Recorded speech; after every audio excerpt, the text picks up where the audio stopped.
That's really good. How does it compare to the bone broth that I used to make? It's got a little bit more seasoning to it, but I kind of like this better.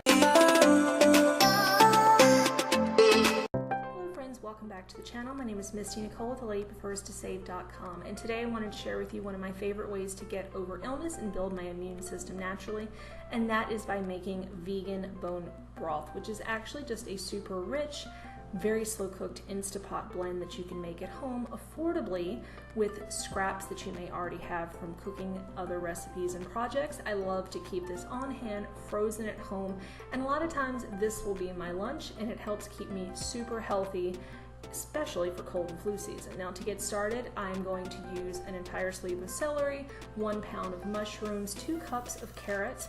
I'm also going to use an entire bulb of garlic. You also would need onion, and as I'm allergic, I use turnip, 2 quarts of fresh water, parsley, and a tablespoon each of turmeric, spinach powder or fresh spinach, peppercorns, and you will also need some seaweed chips because they have natural forms of iodine, and that can actually help you just as much as collagen in many ways. So just chop everything up, add it to your Instapot, and then you are going to set it to 20 to 24 minutes on high pressure, and then you will want it to come naturally off pressure and release on its own. At that time, you will then open it up, make sure everything is still copacetic and has at least half of your water still in the vessel. If not, top it off with a little bit more water. Then you're going to set it for 8 hours at a slow cook setting.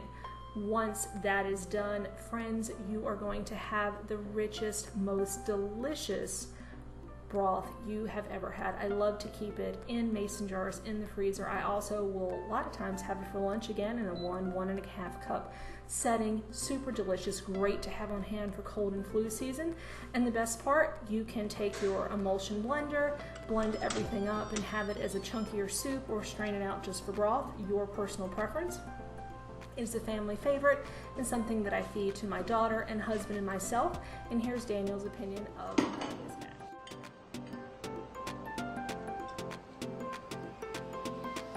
That's really good. How does it compare to the bone broth that I used to make? It's got a little bit more seasoning to it, but I kind of like this better. It's got a little bit of kick. Pretty good. Very good. So friends, that is my super simple recipe for making vegan bone broth at home. I'd love to hear if you make bone broth or vegan broth at home. And as always, please be sure to hit that little red subscribe button, turn on notifications, and leave me a comment to let me know what you're doing to help prevent cold and flu at home this season. And with that said, please be kind to yourself and to others and have a wonderful rest of your day.